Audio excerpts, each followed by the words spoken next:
महाभारत के युद्ध में करीब 50 लाख से ज़्यादा लोगों ने भाग लिया था। लेकिन यहाँ अब सवाल यह उठता है कि इतनी विशाल सेना के लिए युद्ध के दौरान भोजन कौन बनाता था और इतने लोगों के भोजन का प्रबंध कैसे होता था। और सबसे बड़ा सवाल यह है कि जब हर दिन हजारों लोग मारे जाते थे तो शाम का खाना किस हिसाब किताब से बनता था। महाभारत को हम सही मायने में विश्व का प्रथम विश्व युद्ध कह सकते हैं, क्योंकि उस समय शायद ही कोई ऐसा राज्य था जिसने इस युद्ध में भाग न लिया।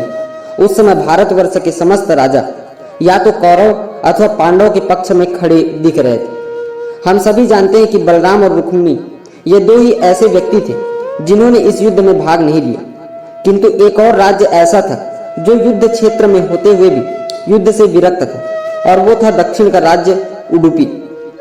महाभारत में वर्णित कथा के अनुसार जब उडुपी के राजा अपनी सेना सहित कुरुक्षेत्र पहुंचे तो कौरव और पांडव दोनों उन्हें अपने अपने पक्ष में लाने का प्रयत्न करने लगे। लेकिन उडुपी के राजा बहुत दूरदर्शी थे। उन्होंने श्री कृष्ण से कहा, हे माधव, दोनों ओर से जिसे भी देखो युद्ध के लिए व्याकुल दिखता है, किंतु क्या किसी ने सोचा है कि दोनों ओर से उपस्थित इतनी विशाल सेना के भोजन का प्रबंध कैसे होगा।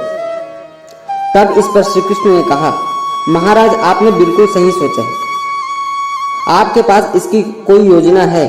अगर ऐसा हो तो कृपया बताएं। उसके बाद उडुपी नरेश ने कहा, वासुदेव, सत्य तो यह है कि भाइयों के बीच हो रहे इस युद्ध को मैं उचित नहीं मानता, इसलिए इस युद्ध में भाग लेने की इच्छा मेरी नहीं है।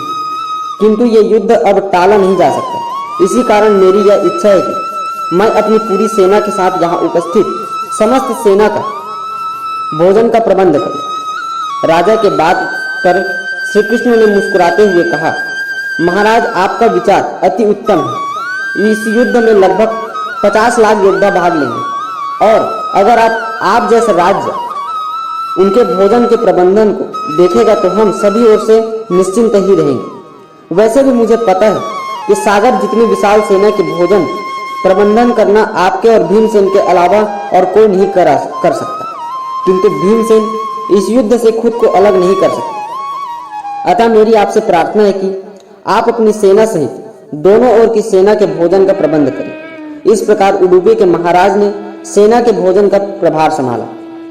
पहले दिन उन्होंने उपस्थित सभी योद्धाओं के लिए भोजन का प्रबंध किया। उनकी कुशलता ऐसी थी कि दिन के अंत तक एक दाना अन्न का भी बर्बाद नहीं होता था। जैसे तैसे दिन बीतते गए, योद्धाओं की संख्या भी कम होती गई। दोनों ओर के योद्धा यह देखकर हैरान हो जाते थे कि दिन के अंत तक उडुपी नरेश केवल उतने ही लोगों का भोजन बनवाते थे जितने वास्तव में युद्ध के बाद जीवित होते थे। किसी को समझ नहीं आ रहा था कि आखिर उन्हें यह पता कैसे चल जाता है। आज कितने योद्धाओं की मृत्यु हो गई। इतनी विशाल सेना के भोजन का प्रबंध करना अपने आप में ही एक आश्चर्य था, और उस पर भी इस प्रकार की अन्न का एक दाना भी बर्बाद न होना, यह तो किसी चमत्कार से कम नहीं था। 18वें दिन युद्ध समाप्त हुआ और पांडवों की जीत हुई।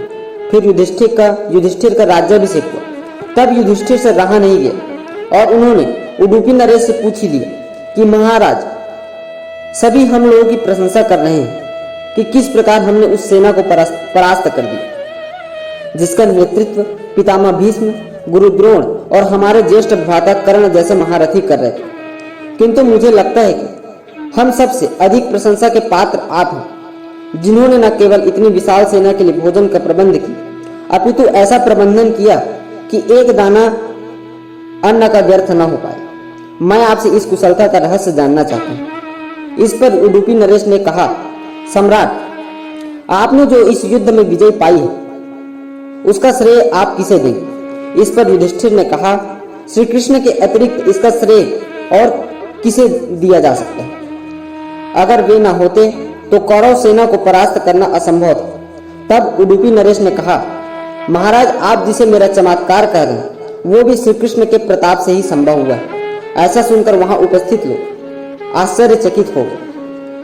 तब उडुपी नरेश ने इस रहस्य से पर्दा उठाया और कहा, महाराज, श्री कृष्ण प्रतिदिन रात्रि में मूंगफली खाते थे। मैं प्रतिदिन उनके शिविर में गिनकर मूंगफली रखता था और उनके खाने के पश्चात गिनकर देखता था कि उन्होंने कितनी मूंगफली खाई है।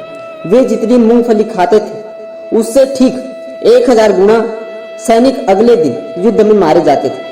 अर्थात अगर वे 50 मूंगफली खाते थे तो मैं समझ जाता था कि अगले दिन 50,000 योद्धा युद्ध में मारे जाएंगे। उसी अनुपात से मैं अगले दिन भोजन बनाता था।